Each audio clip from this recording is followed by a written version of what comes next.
जय हिंद साथियों, स्वागत है आप सभी का हमारे यूट्यूब चैनल ज्ञान आरवीएल में। दोस्तों मैं आपको बता दूं कि आपके यूपीएससी के एग्ज़ाम लगे हुए हैं। उसके लिए हम दोस्तों महत्वपूर्ण जो न्यायिक निर्णय थे उसकी हमने मतलब 100 प्लस दोस्तों हमने ट्रिक के माध्यम से आपको रटाए थे। और दोस्तों अब मैं ऑब्जेक्टिव टाइप के क्वेश्चन लेकर के आया हूं दोस्तों, लगभग 100 क्वेश्चन। ठीक है, उसका ये तीसरा पार्ट है। तो आज हम देखेंगे 41 से लेकर के 60 तक, यानी 20 क्वेश्चन हर एक पार्ट में देख रहे हैं। ठीक है, तो इसकी आप ट्रिकी वाले दोस्तों 1 घंटे कुछ मिनट की हमने बनाई थी, जिसमें पूरे पूरे लगभग 75-80 वाद हमने कराए थे ट्रिक के माध्यम से, उसे आप देख सकते हैं। तो चलिए दोस्तों इसको शुरू करते हैं। उसके पहले मैं आपको बता दूं कि मेरे साथियों जो ये मैं पढ़ा रहा हूँ वो मैं इस ई बुक से पढ़ा रहा हूँ। ये 25 रुपये की ई बुक है, आपको मिल जाएगी। इसमें दोस्तों पूरे देखिए, ये जनहित याचिका होगा ये पूरा। ठीक है, जनहित याचिका के बाद दोस्तों ये सारे वाद होंगे। ये देखिए सारे वाद जो महत्वपूर्ण वाद हैं, इनको हमने ट्रिक के माध्यम से पढ़ा, ये होंगे। ठीक है, ये पूरे आपके वाद होंगे। वाद देखिए लगभग 76 वाद हैं। फिर उसके बाद दोस्तों ये पूछे गए क्वेश्चन पेपर होंगे, जो प्रीवियस ईयर पेपर में पूछे गए क्वेश्चन होंगे और भी इंपॉर्टेंट। ठीक है, तो ये आपके लगभग दोस्तों आप देखेंगे कि कितने हैं ये क्वेश्चन। तो दोस्तों साथियों ये आप जब नीचे आएंगे देख लीजिएगा, ये आपको 91 क्वेश्चन मिल जाएंगे इसमें। ठीक है, तो मैं यही कहूँगा इसे आप चाहें ले सकते हैं दोस्तों। ज्ञान आरवीएल ऐप पे लिंक नीचे मिल जाएगा, या फिर अंत में हम आपको बता देंगे कैसे ये परचेस करना है, किस प्रकार से। ठीक, चलिए शुरू करते हैं वीडियो को। तो मेरे साथियों 41 नंबर क्वेश्चन का कहता है कि अनुच्छेद 32 आपको पता है ये रिट से संबंधित है। ठीक है, इसमें सुप्रीम कोर्ट द्वारा दोस्तों है ना उसके द्वारा दोस्तों रिट जारी किए जाते हैं। ठीक है, तो अनुच्छेद 32 के तहत सर्वोच्च न्यायालय का दरवाजा खटखटाने से पहले प्रथम बार अनुच्छेद 226 की सहायता लेने की आवश्यकता नहीं है। किस मामले दोस्तों इस स्थिति को स्पष्ट किया गया था? ठीक है, तो ये आप समझेंगे दोस्तों। तो ये किसमें किया गया था आपको पता होगा, रोमेश थापर बनाम मद्रास राज्य। क्या? रोमेश थापर बनाम मद्रास राज्य में दोस्तों ये यूपीएससी 2021 में पूछा गया। आपको पता है कि जिसे भीमराव अंबेडकर ने हृदय या आत्मा कहा था संविधान की अनुच्छेद 32 को। ठीक है, देखिए यहाँ पर दोस्तों सुप्रीम कोर्ट द्वारा जारी करते हैं और अनुच्छेद 226 में हाई कोर्ट द्वारा। तो इनके कहने का मतलब क्या है कि अगर दोस्तों ऐसी कोई चीज होती है मूल अधिकार संबंधित, तो उसके लिए आप डायरेक्ट अनुच्छेद 32 के तहत दोस्तों सर्वोच्च न्यायालय का दरवाजा खटखटा सकते हैं। ठीक है, रोमेश थापर बनाम मद्रास राज्य के द्वारा। ठीक है, चलिए अगला है दोस्तों, अगला क्या कहता है?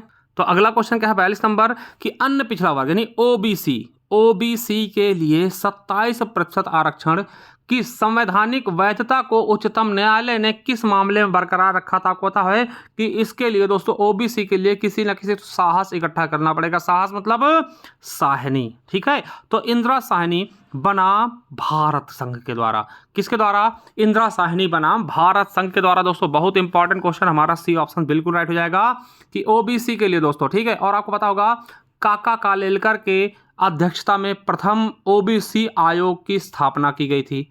ठीक है, फिर बीपी मंडल के द्वारा दूसरा। ठीक है, तो ये चीजें भी आपको याद करते हो चलना है। हमने संविधान में पूर्णतः पढ़ा है। अगर आप संविधान नहीं पढ़े दोस्तों तो आपको हमारे प्लेलिस्ट में जाना होगा, वहां हमने संपूर्ण संविधान पढ़ा है, यूपीएससी लेवल जाकर कर सकते हैं। ठीक है, देखिए विशाखापट्टनम में हमने बताया था दोस्तों कि महिलाओं के लिए गाइडलाइन जारी करना। देखिए महिलाओं के साथ अगर कोई दुष्कर्म होता है, कहीं भी बाहर वो मतलब नौकरी करती हैं, ठीक है, तो उनके लिए पूरा प्रॉपर गाइडलाइन जो होते हैं कि महिलाओं की सुरक्षा के लिए क्या होना चाहिए, सब कुछ। तो विशाखा बनाम राजस्थान राज्य ये महिलाओं संबंधी गाइडलाइन था। मोहिनी जैन ये दोस्तों आपको पता शिक्षा के अधिकार संबंधित था। ठीक है, चलिए अगला क्वेश्चन क्या कहता है? अगला क्वेश्चन क्या है कि निम्नलिखित में से किस मामले में उच्चतम न्यायालय ने फैसला दिया कि 9वीं अनुसूची किससे संबंधित? भूमि सुधार से। ठीक है, में शामिल और पहले प्रथम मतलब संविधान संशोधन द्वारा जोड़ा गया था। ठीक है, 9वीं अनुसूची में शामिल कानूनों को न्यायिक समीक्षा से संपूर्ण उन्मुक्ति नहीं मिल सकती। न्यायिक समीक्षा क्या होता है कि मान ले दोस्तों कोई भी कुछ भी कानून बनाया गया 9वीं अनुसूची संबंधित, तो उसे दोस्तों सुप्रीम कोर्ट न्यायिक समीक्षा कर सकता है, यानी अगर वो सही है तो उसे रखने की इजाजत दे सकता है, नहीं तो उसे रद्द कर सकता। तो ये मतलब इससे वो परे नहीं है, मतलब न्यायिक समीक्षा से परे नहीं है। याद रखेंगे कि न्यायपालिका के पास 9वीं अनुसूची के तहत रखे गए किसी भी कानून की समीक्षा करने का अधिकार है। यूपीएससी में पूछा गया, ये किस मामले में बताया गया है? तो IR कोएल्हो मामले द्वारा। ठीक है, तो याद रखेंगे, बहुत इंपॉर्टेंट है दोस्तों। ठीक है, तो यानी कि जो 9वीं अनुसूची भूमि सुधार संबंधित है, इसमें कोई भी मामला अगर लाया जाता दोस्तों तो वो न्यायिक समीक्षा के अंतर्गत आएगा, यानी कि न्यायपालिका उसकी समीक्षा कर सकती है। ये IR कोएल्हो मामले में कहा गया था, याद रखेंगे, इंपॉर्टेंट है। चलिए, और किसी भी प्रकार के दोस्तों PDF के लिए हमारे ज्ञान RBL ऐप को डाउनलोड कर सकते हैं, लिंक नीचे मिल जाएगा। ठीक है, चलिए अगला है किस मामले में, ठीक के मामले में भारत के उच्चतम न्यायालय की 5 न्यायाधीशों की पीठ ने मृत्युदंड की सजा के निष्पादन में होने वाले विलंब के प्रभाव पर विचार किया था दोस्तों। किसके मामले में, तो त्रिवेणी बेन बनाम गुजरात राज्य।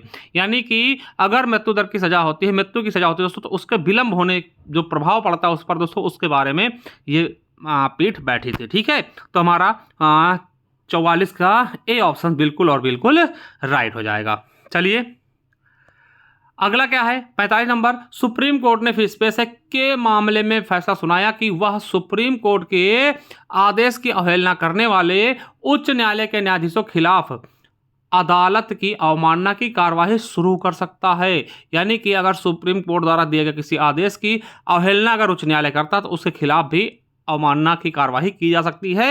ये किसके द्वारा बताया गया था, किस बात के द्वारा, तो स्पेंसर एंड कंपनी बनाम विश्व दर्शन वितरक लिमिटेड द्वारा। देखिए यूपीएससी सारे क्वेश्चन पूछेगा, मैं किस किस में कहूं कि ये क्वेश्चन पूछा गया है। चलिए अगला है मेरे दोस्तों क्या दोस्तों, कि सोने का अधिकार जीवन का अधिकार है। यानी सोने का अधिकार यानी जो आप सोते हैं ना, सोने वाला, ठीक है, स्लीप वाला, ये अधिकार आपके जीवन का अधिकार है, यानी अनुच्छेद 21 के तहत का एक अभिन्न अंग है। जैसा कि किस मामले में दोस्तों इसको वेरीफाई किया गया था, भारत के संविधान के अनुच्छेद 21 के तहत गारंटीकृत किया गया दोस्तों, यूपीएससी में पूछा गया। तो आपको पता होगा दोस्तों, रामलीला मैदान घटना दोस्तों बनाम गृह सचिव। ठीक है, इसमें ये किससे संबंधित है, सोने का अधिकार दोस्तों, राम बाबा है ना, आपको पतंजलि वाले जो रामदेव बाबा के संबंधित है दोस्तों, याद रखेंगे, इंपॉर्टेंट नहीं, आपको सोने का भी अधिकार है। ऐसा नहीं दोस्तों काम से जी चुरा के आप सो रहे हैं। ठीक है, ओल्गा टेलिस, टेलिस मतलब टाइल्स दोस्तों, कहाँ, फुटपाथ पर, तो ये दोस्तों फुटपाथ से संबंधित था, है ना। तो ऐसी चीज़ें आपको हमने ट्रिक के माध्यम से बताई हैं लगभग, तो वो चीज़ें आपको याद आ जाएंगी। यानी इसका हमारा डी ऑप्शन सही हो जाएगा, यानी कि रामलीला मैदान से घटना संबंधित, यानी बाबा रामदेव वाले घटना संबंधित है सोने का अधिकार। ठीक है, तो सोने का अधिकार कैसा है, जीवन का अधिकार, यानी कि हमारा मौलिक अधिकार है। चलिए अगला क्वेश्चन क्या है, कि किस मामले में उच्चतम न्यायालय द्वारा यह माना गया था कि न्यूनतम मजदूरी का भुगतान न करना जबरन मजदूरी का एक प्रकार है दोस्तों। यानी अगर दोस्तों आप जो न्यूनतम मजदूरी होता है भैया, सरकार एक ऐसी रेट बना थी, उसने कह दिया कि मान लिया दोस्तों दिल्ली में कोई भी व्यक्ति 15,000 से नीचे सैलरी में कोई भी काम नहीं करेगा। यानी किसी भी व्यक्ति को अगर आप रखते हैं 15,000 से नीचे सैलरी आप नहीं देंगे। अगर आप न्यूनतम सैलरी नहीं दे रहे हैं तो यानी कि आपके ऊपर यह माना जाए कि आप जबरदस्ती किसी से मजदूरी करवा रहे हैं। ठीक है, तो ये कहा गया था किसके मामले में, तो पीपुल्स फॉर, ठीक है, किस मामले में, तो ए ऑप्शन बिल्कुल सही जगह, people's union for democratic rights बनाम भारत संघ मामले में। ठीक है, चलिए अगला है, आधार संख्या को पैन कार्ड से जोड़ने की अनिवार्य करने वाली आयकर अधिनियम 1961 की धारा 139 ए की संवैधानिक वैधता को किस मामले में चुनौती दी गई। दोस्तों आपको पता होगा कि आधार कार्ड को पैन कार्ड से जोड़ना होता है, ये आयकर अधिनियम की धारा 139 ए में कहा गया दोस्तों, इसको चुनौती दे दी गई थी किस मामले में, तो विनय विश्वम बनाम भारत संघ द्वारा। ठीक है कि भैया ये गलत है, ठीक है, ऐसे हम किसी क्यों जोड़े। ठीक है, तो इसको चुनौती दी गई थी किसके माध्यम से, तो विनय विश्वम बनाम भारत संघ मामले में। ठीक है, चलिए देखिए यूपीएससी में पूछे गए क्वेश्चन है। चलिए अगला है कि किस मामले में सर्वोच्च न्यायालय ने यह निर्णय दिया कि अनुच्छेद 21 के तहत संरक्षण केवल स्वैच्छिक कार्यवाही है ना, स्वैच्छिक कार्यकारी कार्यवाही के विरुद्ध उपलब्ध है, न कि स्वैच्छिक वैधानिक कार्यवाही के विरुद्ध दोस्तों। तो ये ए के गोपालन मामले में कहा गया था। ठीक है, चलिए अगला है क्या, कि भारत में निष्क्रिय इच्छा मृत्यु को किस मामले में वैध बनाया गया दोस्तों, तो हमने बताया था शानबाग, शान से मरने के। ठीक है, देखिए लिली थॉमस हमने बताया था कि 2 साल से अधिक की अगर जेल या फिर सजा होती है दोस्तों तो कोई भी विधायक सांसद अपने पद को खो देगा। ठीक है, तो यानी कि अरोड़ा रामचंद्र शानबाग बनाम भारत संघ मामले में दोस्तों आपको निष्क्रिय इच्छा मृत्यु, मतलब ये क्या होता है, मान लिया कोई व्यक्ति दोस्तों कोमा में चला गया, आपको पता है कि वो कभी अब पहले जैसा नहीं हो पाएगा, कभी भी वो जिंदा तो रहे, मतलब जिंदा तो रहे, केवल सांसें चलेंगी और वो कुछ भी नहीं कर पाएगा। दोस्तों कई सालों से वो दवा करा रहा, केवल दवा के सहारे दोस्तों केवल उसकी सांस चल रही है, तो ऐसे व्यक्ति को दोस्तों निष्क्रिय इच्छा मृत्यु का वरदान वैध माना जाएगा। ठीक है, चलिए अगला है कि किन मामले में अपने निवासियों को सुविधाएं प्रदान करने हेतु कार्य करने के लिए धन की कमी की नगर पालिका की याचिका खारिज कर दिया दोस्तों। ये देखिए वर्धी चंद्र नगर परिषद इसमें आएगा। ठीक है, तो रतलाम नगर परिषद बनाम श्री वर्धी चंद्र मामले में दोस्तों याद रखेंगे। चलिए अगला है कि सर्वोच्च न्यायालय ने किस मामले में माना कि 3 तलाक मुसलमानों की प्रथा की एक अनिवार्य आस्था नहीं है मेरे दोस्तों, यानी कि 3 तलाक ये कोई मुसलमानों का अनिवार्य आस्था नहीं है कि ये जरूरी रहे। ठीक है, इससे दोस्तों महिलाओं के ऊपर बहुत बुरे असर पड़ते हैं। तो सायरा बानो बनाम भारत संघ के मामले में। ठीक है, हुसैन आरा खातून पता होगा, इसमें स्पीडी ट्रायल के बारे में कहा गया था कि भैया त्वरित न्याय का अधिकार दिया गया था ना। इसमें दोस्तों 40,000 से अधिक है ना जो क्या थे दोस्तों मुजरिम थे ना, उनको पता नहीं था कि ये मुजरिम है नहीं, ठीक, उनको छोड़ा गया था। चलिए जेल से। अगला है कि मुस्लिम समुदाय में प्रचलित तलाक़े बिद्दत, बहुविवाह, निकाह हलाला को असंवैधानिक ठहराने के लिए भारत के सर्वोच्च न्यायालय में एक रिट दायर की गई थी। कौन सा? तो सायरा बानो बनाम भारत संघ। दोस्तों यही आपका सही ऑप्शन है। कई तरीके से दोस्तों घुमा फिरा के पूछा जाता है क्वेश्चन। ठीक है, चलिए अगला है कि भूमि अधिग्रहण, पुनर्वास और पुनर्स्थापना अधिनियम 2013 में उचित मुआवजे व पारदर्शिता के अधिकार की धारा 24 की सही व्याख्या किस मामले में 5 न्यायाधीशों की पीठ के संदर्भ में विषय में किया गया था दोस्तों? तो किसमें? तो इंदौर विकास प्राधिकरण बनाम मनोहर लाल के मामले में याद रखेंगे। ठीक है, चलिए अगला है मेरे साथियों, अगला क्वेश्चन क्या है कि 2018 में किस मामले के माध्यम से भारत के सर्वोच्च न्यायालय ने प्रत्येक उच्च न्यायालय के मुख्य न्यायाधीश से प्रत्येक जिला में बाल अनुकूल अदालतों, अति संवेदनशील गवाह अदालतों की स्थापना पर गंभीरता से विचार करने का आग्रह किया था दोस्तों? तो संपूर्ण बेहरुआ बनाम भारत संघ मामले में दोस्तों यूपीएससी में पूछा गया था, यानी कहा गया था कि प्रत्येक उच्च न्यायालय क्या करेगा, मुख्य न्यायाधीश से प्रत्येक जिले में दोस्तों, प्रत्येक जिले में बाल अदालत जहां पे गवाही ली जा सके दोस्तों, वैसे चीजें बनाई जाएं। ठीक है, तो संपूर्ण बेहरुआ है ना, तो संपूर्ण लोगों में बताया गया था। चलिए अगला है 56 नंबर कि कोविड से, जो कोविड-19 था है ना, कोरोना वायरस, कोविड के कारण मरने वालों के आश्रितों को मुआवजा देने के लिए जून 2021 में किस मामले में सर्वोच्च न्यायालय ने राष्ट्रीय आपदा प्रबंधन प्राधिकरण को दिशा निर्देश तैयार करने के निर्देश दिए थे दोस्तों? यूपीएससी में पूछा गया किसमें? तो रीपक कंसल बनाम भारत संघ मामले में। ठीक है, चलिए अगला क्वेश्चन क्या है कि किस मामले में भारतीय दंड संहिता की धारा 124A की संवैधानिक वैधता को सर्वोच्च न्यायालय की संविधान पीठ ने बरकरार रखा था दोस्तों?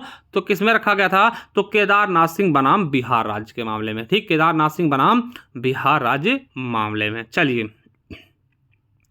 अगला क्वेश्चन क्या है कि किस मामले में सर्वोच्च न्यायालय द्वारा यह तय करने के लिए एक परीक्षण निर्धारित किया गया था कि क्या कोई संस्था सरकार का एक साधन या एजेंसी है और इसलिए क्या इसे भारत के संविधान के अनुच्छेद 12 के प्रयोजनों के तहत एक राज्य माना जा सकता है दोस्तों?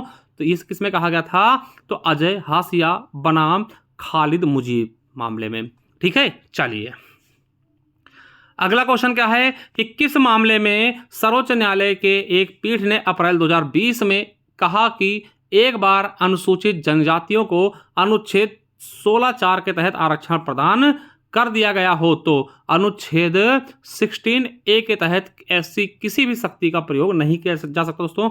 यूपीएससी में पूछे गए सारे हैं तो दोस्तों सी नंबर हमारा बिल्कुल सही होगा, चेब्रोलू लीला प्रसाद राव बनाम आंध्र प्रदेश राज्य के मामले में। ठीक है, चलिए अगला दोस्तों क्वेश्चन क्या है कि कौन सा मामला शिक्षा के मूल अधिकार को संदर्भित करता है? आपको पता है कि 21A के तहत दोस्तों शिक्षा के अधिकार को मूल अधिकार बनाएगा, मौलिक अधिकार बनाएगा। ठीक है दोस्तों, किसके द्वारा कहा गया? तो याद रखेंगे मोहिनी जैन बनाम उन्नी कृष्णन मामले में दोस्तों शिक्षा के अधिकार को जोड़ा गया आर्टिकल 21A में। ठीक है, शिक्षा के अधिकार को मौलिक अधिकार बनाया गया। ठीक है, चलिए आई होप साथियों आपको बहुत ही शानदार तरीके से समझ में आया होगा। तो जाइए हमारे ज्ञान आरबीएल ऐप को डाउनलोड करिए। ठीक है, कैसे? मेरे साथियों जैसे आपके यूपीएसआई के पेपर लगे, यूपी पुलिस के पेपर लगे हुए जिसके लिए हिंदी और सामान्य ज्ञान दोस्तों, ये पूरा का पूरा आपका जीके और ये हिंदी का बैच हम लेकर आए हैं दोस्तों। आपको बता दें इस तरीके से पूरा जीके कराया गया, जैसे स्ट्रैटेजी के दोस्तों अलग पढ़ाया गया है, ठीक है। इसमें दोस्तों पूरे 24 पार्ट इसके कराए गए हैं, ठीक है। इसके अलावा मेरे दोस्तों सामान्य ज्ञान यानी कि करंट अफेयर दोस्तों, करंट अफेयर के अलग अलग टॉपिक यानी उत्तर प्रदेश का अलग, राष्ट्रीय अंतर्राष्ट्रीय अलग, चर्चित टॉपिक अलग। इसके अलावा दोस्तों संविधान, भूगोल, इतिहास, है ना, अर्थव्यवस्था, उत्तर प्रदेश, इस पर विज्ञान ये अलग कराया गया है। और होम गार्ड भी दोस्तों इसमें डाल दिया गया। नहीं अगर आप होम गार्ड और यूपी पुलिस की तैयारी कर रहे हैं, दोनों के लिए ये आपके लिए इंपॉर्टेंट, तो होम गार्ड भी इसी से हो जाएगा क्योंकि होम गार्ड के स्पेशल टॉपिक इसमें डाल दिए गए हैं। और हिंदी भी दोस्तों इसमें रिकॉर्डेड पड़ी हुई दोस्तों। इसका प्राइस कितना है 299, मगर दोस्तों ये आप लेते हैं तो 221 रुपये में आपको ऑफर प्राइस में ही मिल जाएगी ज्ञान RVL ऐप पर। कैसे दोस्तों, हमारा ऐप खोलेंगे दोस्तों, पेड क्लासेस वाले कॉलम में चले जाएंगे और जैसे पेड क्लासेस वाले कॉलम में जाएंगे दोस्तों, ये देखिए आपको मिल जाएगा 221 रुपये में आपको ये हमारा उत्तर प्रदेश पुलिस हिंदी जी के बैच मिल जाएगा, ठीक है। इसका जिनको ई बुक चाहिए, जैसे कि मैंने अभी कराया है दोस्तों, तो ई बुक वाले कॉलम में आएंगे। जैसे यहाँ आएंगे दोस्तों ई बुक्स वाले कॉलम में, जैसे दोस्तों ये आएंगे, देखिए होम गार्ड का ये स्पेशल टॉपिक बैच मिल जाएगा, 121 रुपये में ले सकते हैं। और यूपीएसआई का दोस्तों ये मूल विधि की पूरी मूल विधि मिल जाएगी, इसमें जा करके ले सकते हैं अगर चाहें तो, ठीक है। और दोस्तों जनहित याचिका ये 25 रुपये केवल जनहित याचिका चाहिए, ये ले लीजिए। अगर यूपीएसआई वाला ले रहे हैं दोस्तों मूल विधि वाला, उसमें ये भी मिल जाएगा, ठीक है। इसका दोस्तों आपके देखिए लेखपाल का है तो लेखपाल के लिए कंप्यूटर की ई बुक ये ले सकते हैं, हिंदी मिल जाएगी। और ये रही उत्तर प्रदेश स्पेशल की ई बुक, ये आप ले सकते हैं मात्र 50 रुपये में। सभी को आप प्रिंट आउट करा के बाहर निकला। देखिए ये स्ट्रैटेजी का दोस्तों यूपीएसआई और यूपी पुलिस के लिए इतने सारे टॉपिक्स आपके स्पेशल, तो आप चाहें तो ले सकते हैं। इसके अलावा दोस्तों आपको ये देखिए संविधान की बुक मिल जाएगी पूरी, ठीक है, ले सकते हैं 50 रुपये। और एक बार दोस्तों हमारे प्लेलिस्ट में देखिए हम संविधान पूरा पढ़ा दिए हैं, यूपीएसआई लेवल की कर लीजिए, होम गार्ड का डेमो क्लास देख लीजिए, ठीक है, मूल विधि दोस्तों कराइए, मूल विधि कर लीजिए, और स्ट्रैटेजी के कराइए, ये कर लीजिए। चलिए थैंक यू, धन्यवाद, मिलते हैं नेक्स्ट वीडियो, तक ले जय हिंद, जय भारत, वंदे मातरम, thank you, love you all.